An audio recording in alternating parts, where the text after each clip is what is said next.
gracias a Dios por los que han podido aprovecharlo. Estamos muy contentos de ver a Miguel, que estás bien, hemos estado orando, seguimos orando.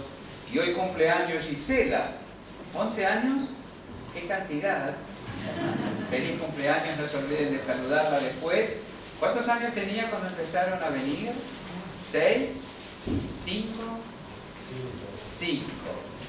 Y ha crecido más que yo casi. Así que feliz cumpleaños. Muy bien. Abramos nuestras Biblias en la primera carta del apóstol Pedro, el capítulo 1.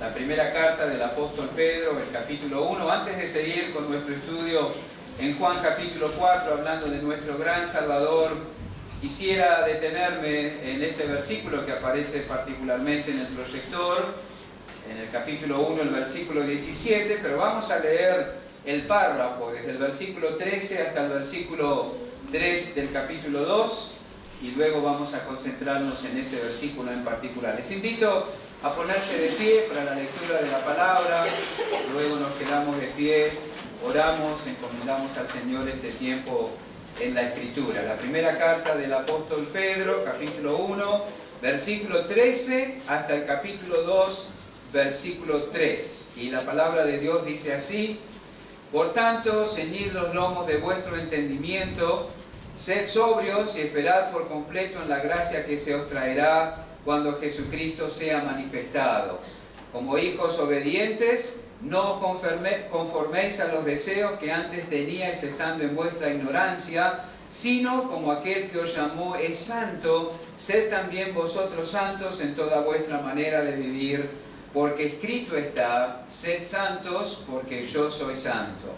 Y si invocáis por Padre aquel que sin acepción de persona juzga según la obra de cada uno, conducíos en temor todo el tiempo de vuestra peregrinación, sabiendo que fuisteis rescatados de vuestra vana manera de vivir, la cual recibisteis de vuestros padres, no con cosas corruptibles como oro o plata, sino con la sangre preciosa de Cristo, como de un cordero sin mancha y sin contaminación, ya destinado desde antes de la fundación del mundo, pero manifestado en los postreros tiempos por amor de vosotros, y mediante el cual creéis en Dios, quien le resucitó de los muertos y le ha dado gloria, para que vuestra fe y esperanza sean en Dios. Habiendo purificado vuestras almas por la obediencia a la verdad, mediante el Espíritu, para el amor fraternal no fingido, amaos unos a otros entrañablemente de corazón puro, siendo renacidos no de simiente corruptible, sino de incorruptible, por la palabra de Dios que vive y permanece para siempre. Porque toda carne es como hierba, y toda la gloria del hombre como flor de la hierba. La hierba se seca, la flor se cae, mas la palabra del Señor permanece para siempre. Y esta es la palabra que por el Evangelio os ha sido anunciada. Desechando pues toda malicia, todo engaño, hipocresía, envidias y todas las detracciones, desead como niños recién nacidos la leche espiritual no adulterada, para que por ella crezcáis para salvación, si es que habéis gustado la benignidad del Señor. Leamos todos en voz alta el versículo 17 y luego inclinamos el rostro, cerramos los ojos y tenemos una palabra de oración. Y si invocáis por Padre aquel que sin acepción de personas juzga según la obra de cada uno, conducíos en temor todo el tiempo de vuestra peregrinación. Oremos. Muchas gracias, Padre, por darnos luz acerca de la cruz. Cantábamos recién el poder de la cruz, lo que pasó allí, el evento más importante de la historia. El Padre al Hijo entregó para salvarnos. ¡Qué maravilloso! Ayúdanos a no perder de vista y así no descuidar tan grande salvación.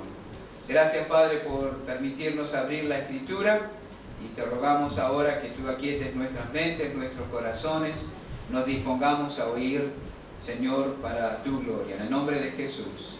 Amén. Tomen asiento, muchas gracias. Vivimos en un tiempo donde hay mucha información disponible, ¿verdad? Este tiempo, esta época relacionada con la información, se llama la época de la posverdad. se puede decir cualquier cosa, tanto en los medios de comunicación como en las redes sociales, y no pasa absolutamente nada. Por eso es muy importante chequear la información. 2x3 aparecen noticias en Facebook, al menos ahí es donde yo miro. Aparecen mensajes en WhatsApp, estoy cansado que llegan mensajes de que WhatsApp va a empezar a cobrar, va a empezar a cobrar, va a empezar a cobrar. Parece que uno tiene que preocuparse por eso, ¿no? Y después otras noticias que tienen otro tono más dramático, más preocupante, por decirlo de alguna manera. Y si uno crea que junto todo lo que lee o todo lo que escucha, realmente corre el riesgo de perder un poquito la cordura y el equilibrio emocional. Por eso es sumamente importante que nosotros aprendamos a chequear la información. Aprendamos a tomar nota y a preocuparnos por saber si lo que se está diciendo es cierto. ¿Por qué razón? Porque sobre esa base nosotros tomamos decisiones. Sobre la base de la información, sobre la base de los datos, nosotros tomamos decisiones que tienen que ver con nosotros mismos, probablemente tienen que ver con nuestro trabajo, con nuestro dinero, con nuestra familia, con nuestra salud, ¿verdad? Y uno tiene que asegurarse que lo que está escuchando, que lo que está recibiendo sea cierto. En la vida cristiana y en las iglesias y en el mundo, por decirlo de alguna manera, también hay que chequear la información. Hay muchos que dicen que son cristianos, ¿verdad? Hay muchos que dicen que realmente pertenecen al pueblo de Dios. Hay muchos que dicen que creen en Dios, que han creído de alguna manera en lo que dice la Escritura. Pero hay que chequear la información. Nosotros tenemos que chequear nuestras propias vidas y también tenemos que evaluar cuidadosamente la vida de quienes están a nuestro alrededor. No con una disposición de juzgarlos ni de condenarlos. La Biblia nos autoriza a juzgar, no en el sentido de condenar, pero sí de evaluar, de formar un juicio, ¿verdad? Un concepto, de asegurarnos que lo que se dice es cierto, pero también para poder ayudar a aquel que está engañado, ¿verdad? Abrir la Escritura, mostrarle lo que dice la Escritura, que es el fruto que se produce en la vida de aquellos que conocen al Señor, y de esa manera poder ayudarlo también a él o a ella a evaluar su propia vida espiritual. Y uno puede encontrar un sinfín de textos para utilizar sobre los cuales probar la realidad de una pretendida profesión de fe. Y el capítulo 1, versículo 17 de la primera carta del apóstol Pedro es uno de esos textos. En ese texto tenemos un fundamento y una verdad que nos permite evaluar realmente nuestra condición espiritual, la realidad de nuestra profesión de fe y también de otras personas que profesan conocer al Señor. Y si invocáis por Padre aquel que sin acepción de personas juzga según la obra de cada uno, conducíos en temor todo el tiempo de vuestra peregrinación. ¿Qué se nos dice allí? Que si una persona realmente ha invocado el nombre de Cristo para salvación y ha entrado en una relación personal con Dios en los términos que la Escritura lo define, soy un hijo de Dios, Él es mi Padre, entonces me voy a conducir en temor, no en miedo, en reverencia, en una conducta cuidadosa, creciendo en santidad, abominando el pecado, no de vez en cuando, después de una experiencia mística o extática en un campamento o en una conferencia, sino todo el tiempo de vuestra peregrinación. La Biblia no tiene matices, ¿verdad? La Biblia es sí o no, blanco o negro. Y si tú realmente invocas al Señor, como a Dios como tu Padre en Cristo, entonces te vas a conducir en temor todo el tiempo de tu peregrinación. Esto es vital, hermanos, y en el tiempo que vivimos nosotros debemos tomar nota de eso y prestar atención. Este versículo 17 establece una relación. Si invocáis por Padre, conducíos en temor todo el tiempo de vuestra peregrinación. Fijémonos que no dice si vas a la iglesia, no dice si te bautizaste, no dice si eres miembro de la iglesia, No dice si la iglesia te ha confiado algún tipo de responsabilidad espiritual, no. La obligación de conducirnos en temor durante todo el tiempo de nuestra peregrinación deriva de la relación que tenemos con Dios, no de la pertenencia a una iglesia local o visible, sino de la relación que nosotros tenemos con Dios en virtud de Cristo, ¿verdad? Y eso esa relación personal que tenemos con Dios en virtud de Cristo es lo que debe motivarnos a la santidad en la vida diaria, ¿verdad? Y eso es así. Encontramos en este versículo 17 dos cosas a las que le vamos a prestar atención. En primer lugar, encontramos una condición. Y si invocáis por Padre aquel que sin acepción de persona juzga según la obra de cada uno. Y en segundo lugar encontramos una conclusión. Conducíos en temor todo el tiempo de vuestra peregrinación. Y vamos a analizar ambas cosas, Dios mediante, en el tiempo, en el mensaje. Primeramente, entonces, encontramos una condición. Si invocáis por Padre aquel que sin acepción de persona juzga según la obra de cada uno. Son interesantes las palabras que el apóstol empleó para comenzar el texto. Y si invocáis por Padre. Ese es un sí condicional. Nosotros debemos recordar que originalmente esta porción de la Escritura, como tantas otras, fue escrita en griego, ¿verdad? Y ha sufrido una traducción a nuestro idioma, y a veces la traducción, si bien recoge esta versión, mayormente una veracidad y una fiabilidad por la que debemos estar agradecidos al Señor. A veces las expresiones, los giros del lenguaje no nos permiten captar el énfasis y dónde está poniendo el escritor todo su apoyo, ¿verdad? Ese y sí no indican que Pedro dude de la condición de salvados de los destinatarios. Él no dice, si son verdaderamente salvos, entonces condúzcanse en temor todo el tiempo de vuestra peregrinación, ¿verdad? Él usa esta frase condicional para enfatizar esa responsabilidad, pero lo hace en el sentido de que ya que invocáis por Padre a aquel que sin acepción de personas juzga según la obra de cada uno. El apóstol no está dudando de que ellos sean salvos. Está seguro de alguna manera, ha habido fruto, evidencia en ellos de que han ido a Cristo y han nacido de nuevo, porque luego habla, ¿verdad? Habiendo purificado vuestras almas por la obediencia a la verdad, en el versículo 22, siendo renacidos, no de simiente corruptible, sino de incorruptible. Desechen toda malicia, engaño, hipocresía, envidia, todas las detracciones. Deseen como niños recién nacidos la leche espiritual no adulterada. Él no duda de esa condición de salvados, ¿verdad? No es el lenguaje de la duda, es el lenguaje del énfasis. Ya que invocan por Padre aquel que sin acepción de persona juzga según la obra de cada uno, entonces condúzcanse en temor todo el tiempo de vuestra peregrinación. ¿De qué habla Pedro al decir invocar?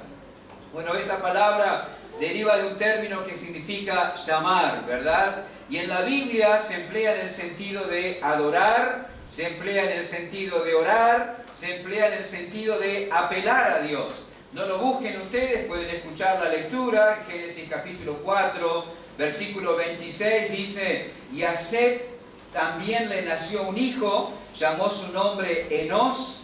Entonces los hombres comenzaron a invocar el nombre de Jehová. Y en el segundo libro de los Reyes, el capítulo 5, el versículo 11, leemos de esta manera: y Naamán se fue enojado diciendo: he aquí yo decía para mí, saldrá él luego, y estando en pie invocará el nombre de Jehová su Dios, y alzará su mano y tocará el lugar y sanará la lepra. Adorar, llamar, orar, apelar a Jehová. Ese es el sentido de la palabra invocar aquí.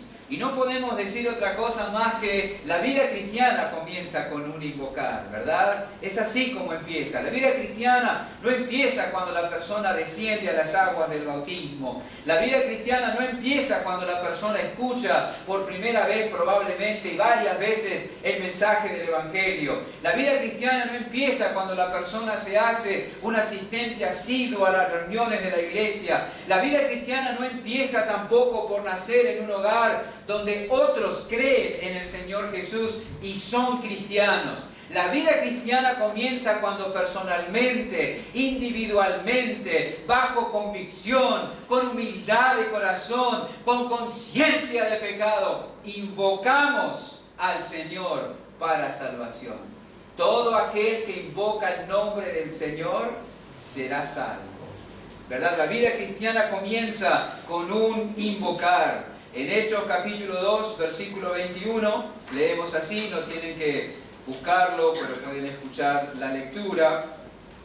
Y todo aquel que invocar el nombre del Señor será salvo. Tomando palabras del profeta Joel, Pedro predica en el día de Pentecostés. Así que el invocar está al comienzo de la vida cristiana. Que no tienen a Dios como Padre, no se preocupen en lo más mínimo en agradarle.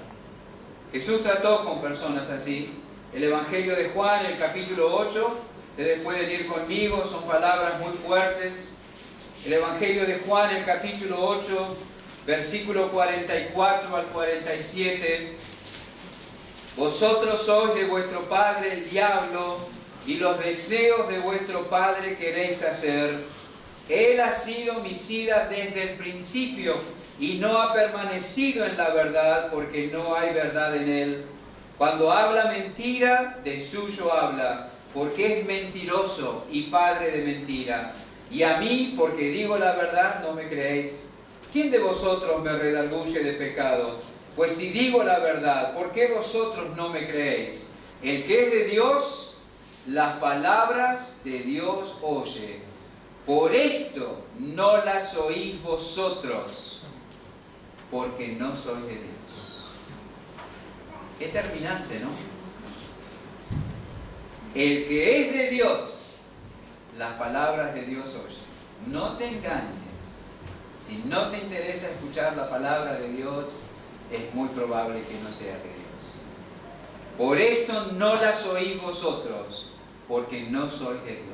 De esto surge una aplicación importantísima.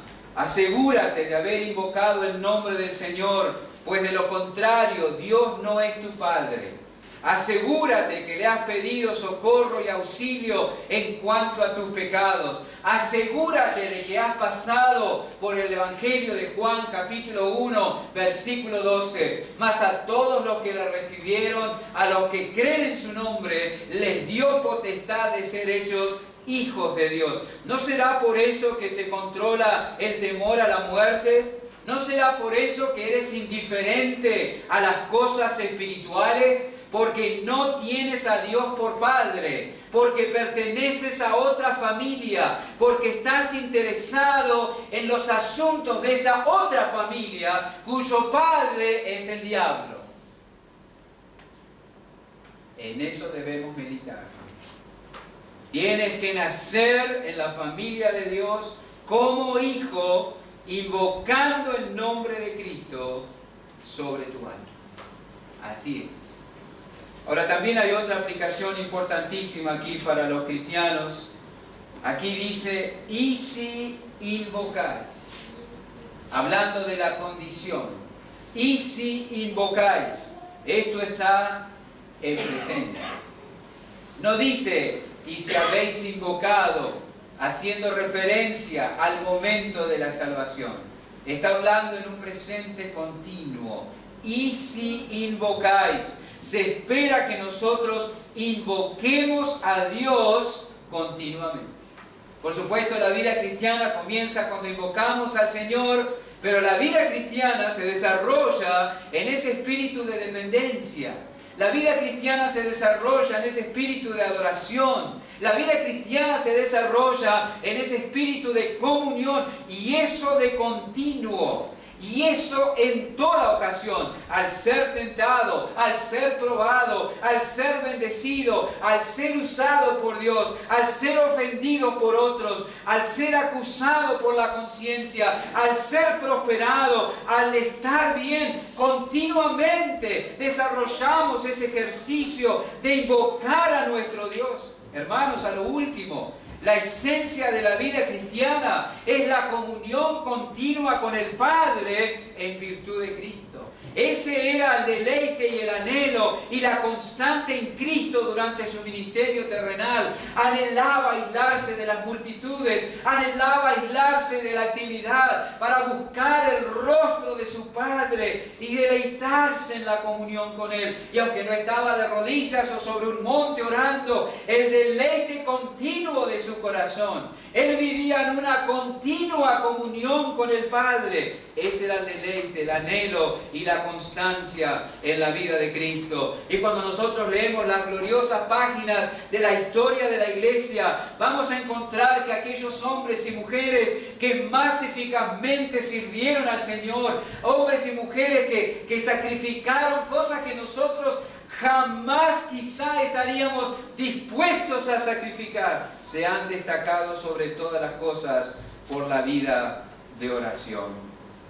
Nosotros nos deslumbramos por los actos públicos, pero en realidad lo importante es el invocar a Dios en privado y la comunión con Él en privado. Mas tú cuando ores, entra en tu aposento y cerrada la puerta, ora a tu Padre que está en secreto. Y qué preciosa la promesa que sigue, ¿verdad? Y tú, Padre, y si invocáis por Padre, y tu Padre que está en secreto, que ve en lo secreto, te recompensará en público. Preciosas palabras. Tu Padre que ve en lo secreto, te recompensará en público. Invoca a tu Padre continuamente. Ahora, antes de ir a la segunda parte del texto, a la conclusión, fijémonos la descripción que hace el apóstol Pedro del Padre. Dice, y si invocáis por Padre a aquel que sin acepción de persona juzga según la obra de cada uno. Qué interesante la cualidad que Pedro destaca de Dios en este texto, ¿verdad? Cuántas cosas que él podría haber dicho en relación a Dios como nuestro Padre. Qué equilibrado Pedro al escribir, por supuesto, inspirado por el Espíritu Santo de Dios. Hay muchos que no tendrían problemas en ver y hablar de Dios como Padre, porque en su condición de pecadores que yerran en el juicio, en su condición de pecadores que no tienen la capacidad de pensar bien, piensan que Dios les debe cuidado, les debe compasión, les debe contemplación. Pero son muchos los que tropiezan en el hecho de que Dios también es juez. Aquel que sin acepción de personas juzga según la obra de cada uno. No tienen problema de decir Dios es amor, Dios es mi Padre, me ama, me cuida, me contempla, me considera. Pero Dios también es juez. Y esto es así porque en su condición de pecadores se atreven a pensar que son libres y que no deben darle cuenta a nadie de sus acciones y menos a Dios. Les gusta pensar en Dios como Padre y amoroso, pero no les gusta pensar en Dios como justo y como juez. Pero Pedro establece ese equilibrio. Él no escogió ninguna otra cualidad que podía haber escogido de Dios para definirlo cuando habla de Él como Padre. Ambas cosas son ciertas en Dios. Él es el Padre de quienes le han invocado en arrepentimiento y fe, pero también es juez justo. Sin acepción de personas, juzga según la obra de cada uno. Y hermanos, esto es una premisa que debemos recordar. La bondad de Dios como Padre no anula en nada su justicia. La bondad de Dios como Padre no anula en nada su justicia. Y aunque sea nuestro Padre, Él no deja de ver cómo son realmente las cosas en nuestra vida. Por eso dice que deberíamos conducirnos en temor. Porque aunque Él nos ama como Padre, no deja de ver cómo son realmente las cosas en nuestras vidas.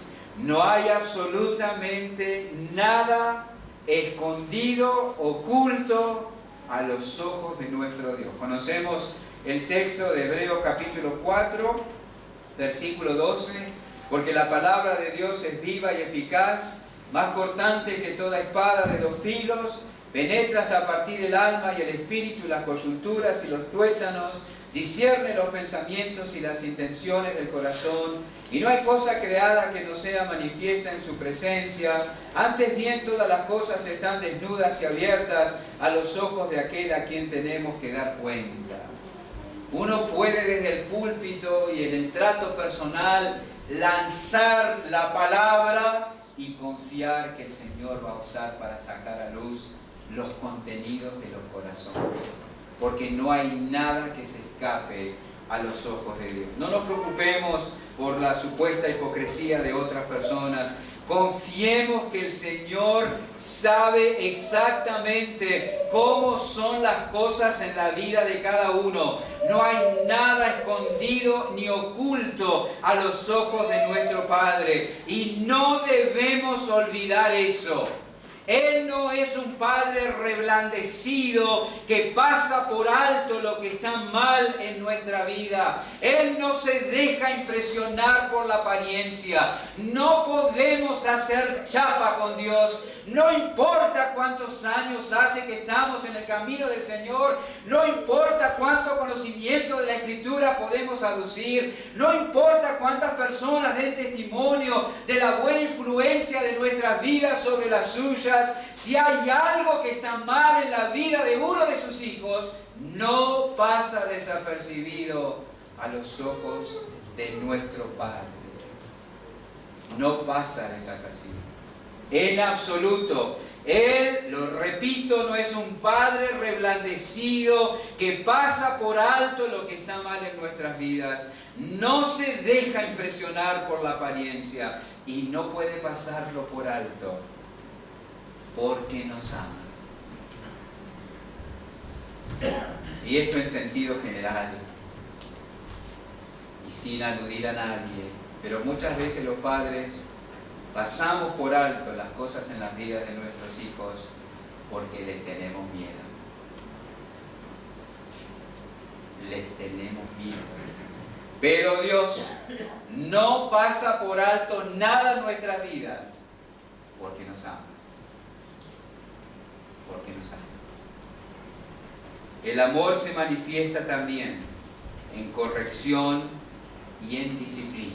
Y te digo a ti que profesas ser hijo de Dios, si no quieres experimentar la corrección de tu Padre Celestial, condúcete en temor todo el tiempo de tu peregrinación. Si no quieres experimentar la corrección de tu Padre Celestial, condúcete correctamente. Por supuesto, si eres cristiano, te conduce justa y santamente, no tienes por qué preocuparte. Pero si profesas ser cristiano y eres mentiroso, o eres fornicario, o eres maldiciente, o eres borracho, o eres ladrón, o eres adúltero, entonces te animo a que temas, porque Dios no pasa por alto el pecado, ni aún en sus hijos. Él, sin acepción de personas, juzga según la obra de cada uno. Podemos jugar con nuestros padres, podemos jugar con el pastor, podemos jugar con el patrón, pero no podemos jugar con Dios. No se puede. Él, sin acepción de personas, juzga según la obra de cada uno. Qué nota de cuidado pone Pedro aquí, ¿verdad? Qué importante e impactante que él haya escogido esta cualidad de Dios para asociarla con su paternidad. Seguro que esto es así para que no pensemos erróneamente, atreviéndonos a suponer que gozamos de impunidad con Dios. Por cierto que tu pecado como hijo no te condenará. Si has pasado por 1 Juan 1:12, puedes descansar en Juan 5:24. De cierto os digo, el que oye mi palabra y crea al que me envió, tiene vida eterna y no vendrá a condenación, pues ha pasado de muerte a vida. Pero eso no implica que Dios minimiza el pecado de sus hijos. Lo conoce, lo aborrece, lo juzga y disciplina al que ama. En la misma carta de 1 Pedro leemos en el capítulo 4, el versículo 17 y 18. Porque es tiempo de que el juicio comience por la casa de Dios.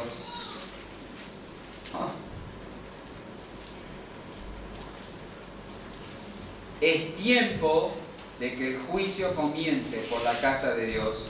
Y si primero comienza por nosotros, ¿cuál será el fin de aquellos que no obedecen al Evangelio de Dios? Y si el justo con dificultad se salva, ¿en dónde aparecerá el impío y el pecado? Hermanos, Dios no procede como Elí. Él nunca estorbó a sus propios hijos, nunca jamás los corrigió, nunca los disciplinó, los dejó salirse con la suya, pero Dios no. Y esto es una nota de cuidado. Dios muchas veces escoge quitar a sus hijos de la tierra antes que permitirles continuar en sus pecados. Eso dice 1 Corintios 11, que algunos que no discernieron el cuerpo del Señor habían dormido. Eso significa morir.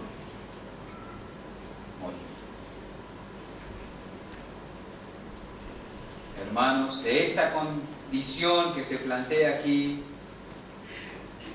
que Pedro asocia con la paternidad de Dios, su justicia, surge que no podemos separar los atributos de Dios.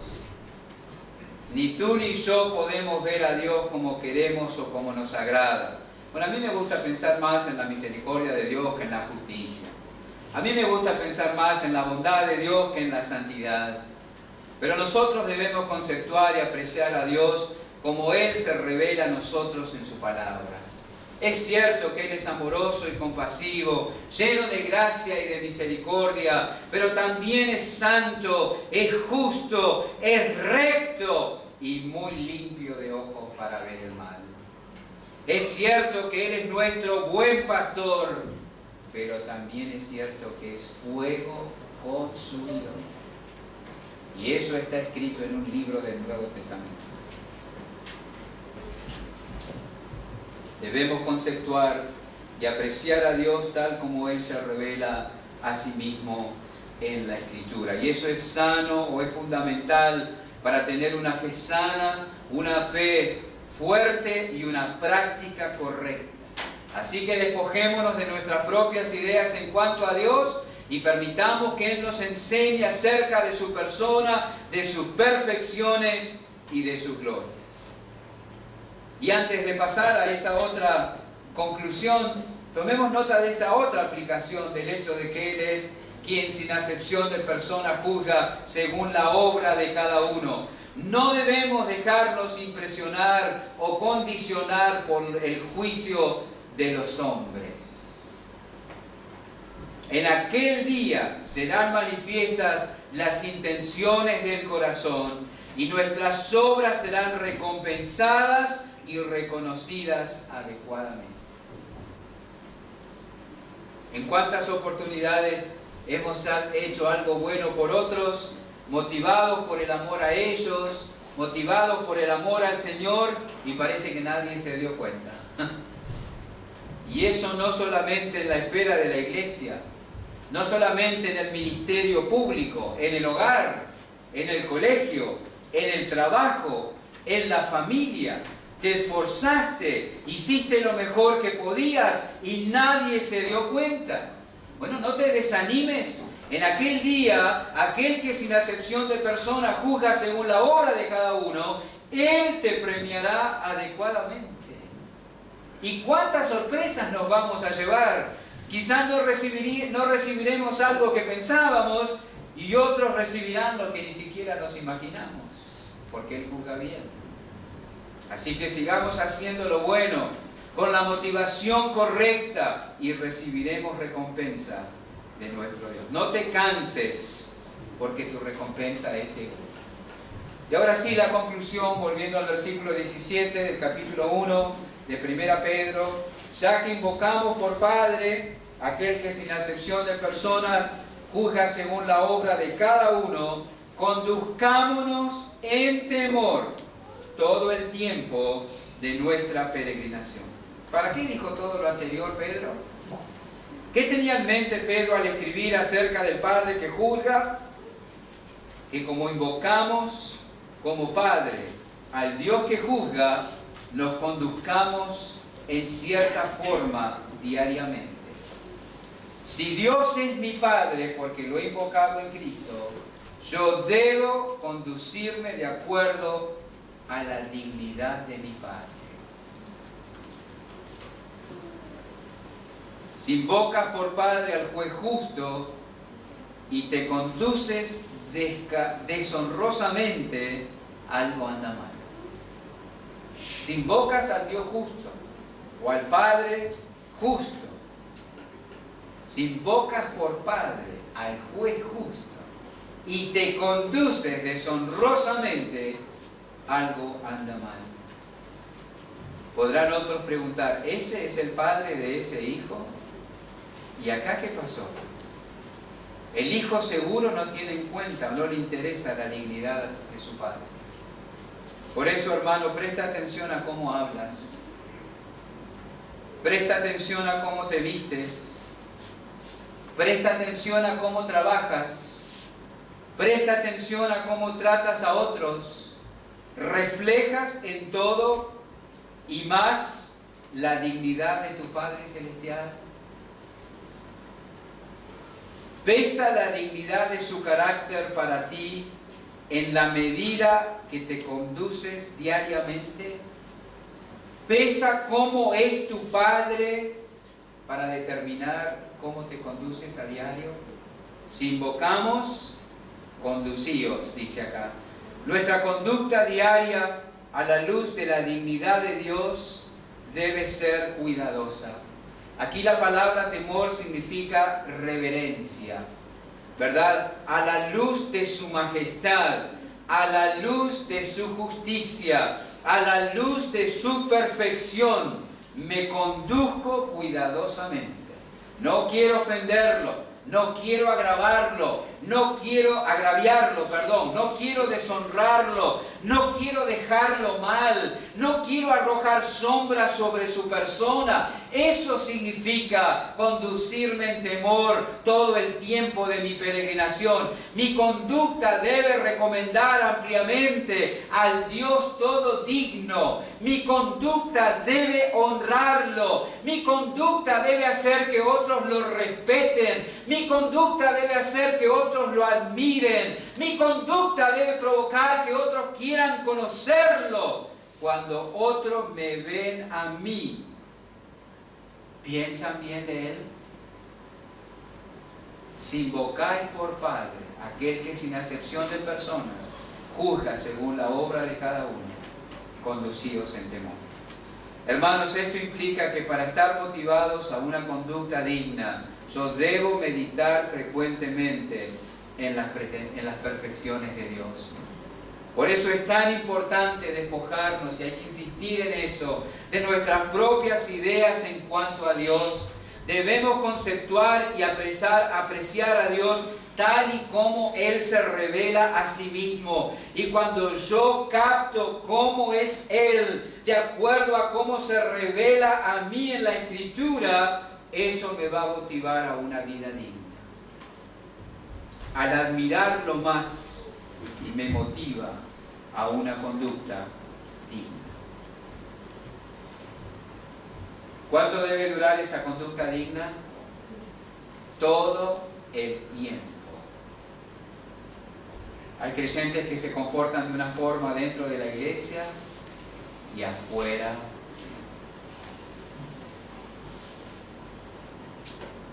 No debiera ser así.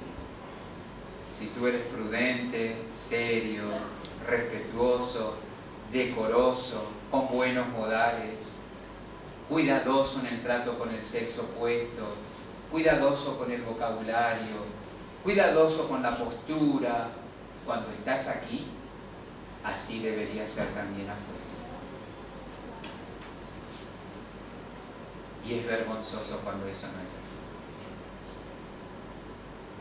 Y muy triste. Habla de una falta de coherencia que hace dudar de la realidad de la conversión,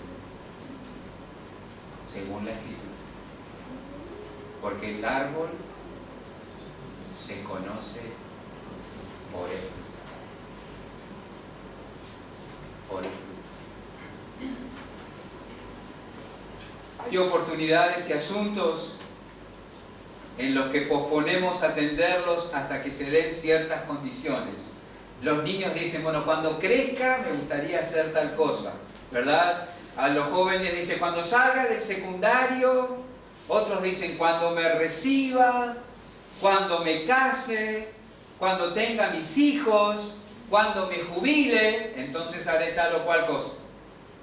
Pero para conducirse dignamente o de acuerdo a la dignidad del Dios de la Biblia, al que llamamos Padre, no hay que esperar que se den ciertas condiciones. Es todo el tiempo, en todo momento, en todo lugar, en toda nuestra vida, comenzando hoy, si no lo estamos haciendo. Entendemos la voluntad de Dios y usamos el tiempo de la vida viviendo conforme a la voluntad de Dios. ¿Eres hijo de Dios? Bueno, condúcete de acuerdo a la dignidad de tu Padre. Que cuando te vean a ti y como manejas tus asuntos, piensen bien de Él. Para eso, hermanos, debemos ocupar mucho tiempo contemplando a Dios en las Escrituras. En ocasiones utilizamos la Biblia como un amuleto, como un comodín, como un juego de opción múltiple, ¿verdad? Pero no debe ser así. Debemos leerla y meditar en ella intensamente, rogándole al Señor que Él nos hable acerca de sí mismo y conscientes de su dignidad, de la dignidad de mi Padre, entonces sea yo motivado a conducirme en temor todo el tiempo de mi peregrinación. No hay otra clave, no hay. Alguien te dice, uy, si escuchara predicar a fulano, si pudiera ir a tal conferencia, si recibiera otra obra de gracia. No hay esas cosas. No son así. Cristo habló con los suyos y con quienes quisieran escucharlo de su Padre. Él amaba, admiraba, respetaba, reconocía, exaltaba continuamente a su Padre, dignificaba a su Padre continuamente con la conducta. Vivir a la luz de la dignidad del que invocamos. Así que meditemos en Él, contemplémosle en la Escritura y así seremos motivados a conducirnos en temor. Dos aplicaciones breves. Si invocas, condúcete. No hagas una profesión de labios que no haya, mejor dicho, en tu vida. Una profesión de labios que no va acompañada de una conducta acorde. No puedes ni debes separar una cosa de la otra. Quiero decir esto, tú puedes ser devoto de cualquier ídolo y de cualquier santo, entre comillas, y puedes seguir viviendo como quieras, no hay ningún problema. Pero con el Dios de la Biblia no. Con el Dios de la Biblia no se puede. Así que no te mientas a ti mismo. Y puede ser que intentando engañar a otros quede sin evidencia, porque el árbol se conoce por el fruto. Y si no te conduces, entonces puede que no hayas invocado. Si no te conduces en temor todo el tiempo de tu peregrinación, puede que no hayas invocado al Señor. Y te animo y te exhorto y te ruego que no demores en hacerlo. Oremos. Muchas gracias, Padre. Lo que nos queda es confiar en la obra soberana de tu Espíritu en cada corazón. No buscamos lágrimas, emociones, sacudidas, caídas. Anhelamos que aquellos que profesan ser tus hijos y realmente lo somos, nos conduzcamos en temor.